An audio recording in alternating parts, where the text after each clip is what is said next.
ask you a question. What do you see? Do you see a woman? Do you hear just another voice in the room? Do you sense kindness, compassion, softness? Or do you see something else? A builder, a strategist? Because I am more than just a woman. But for a long time, I doubted that. Was I enough to succeed in a world that wasn't created for me? Are you enough to succeed in a world that wasn't created for you? Let's go on a little journey. The year is 2021, and I was about to turn 29. I had just gotten home from work. By work, I mean business.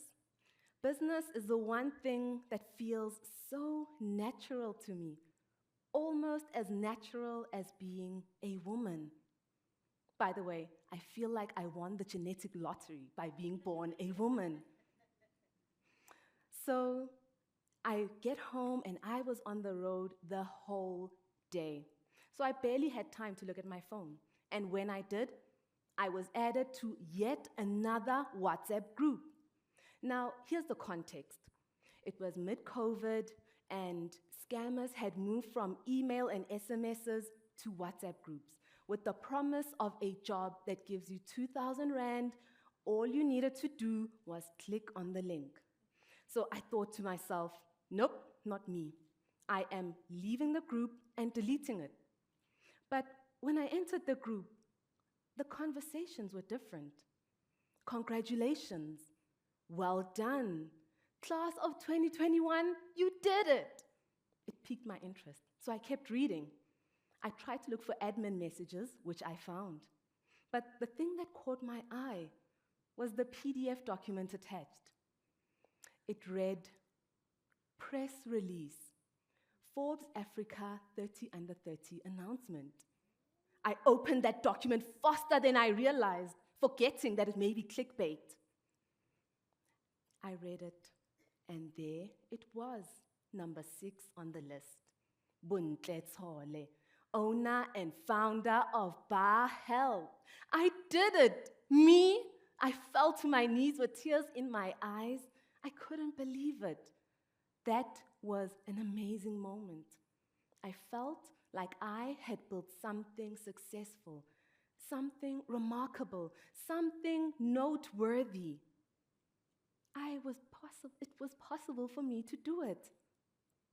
In that moment, I felt affirmed, a sense of affirmation.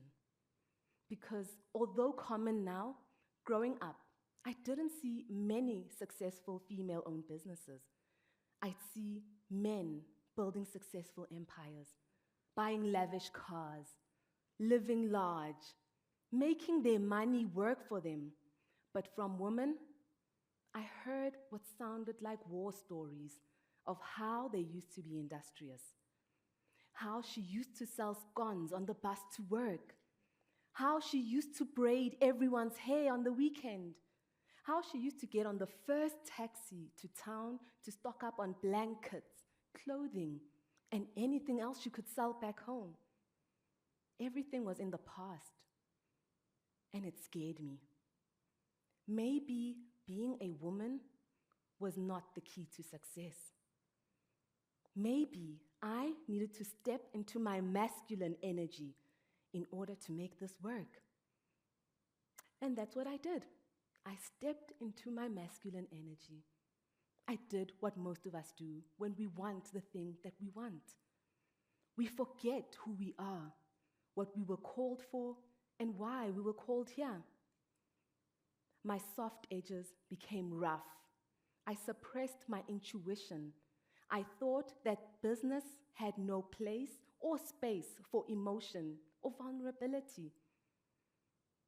It got me to the Forbes list, but it made me think, how many women will be reading that article? Is this a narrative that I want to perpetuate? Is this a narrative that other women should be following? It made me think, what would it be like if we could truly step into who we were meant to be? We are taught that the world of business is changing, and indeed it is. People want to work with brands that care, brands that stand for something, brands that are kind. I was running away from all of those qualities that made me who I am. What if I was running away from my superpower? What if you are running away from your superpower? And here's the thing, we don't step out of our identity consciously. We look at our idols. We do a bit more of what they do. We watch how they talk. We watch how they walk. We watch how they captivate a room, and we try to do that. And before we know it, we've walked away from who we truly are. What would business look like if we were our true selves? If we would show up with kindness and compassion? If we were to show up with authority, but balance that with understanding? What if we were to show up vulnerable, but knowing where to draw the line? Now, I know what the world of business would look like. We'd attract better customers. We'd attract the right employees. We would build sustainable businesses because we are passionate about them. Now, I ask you again, what do you see when you look at me? But most importantly, what do you see when you look in the mirror? Thank you.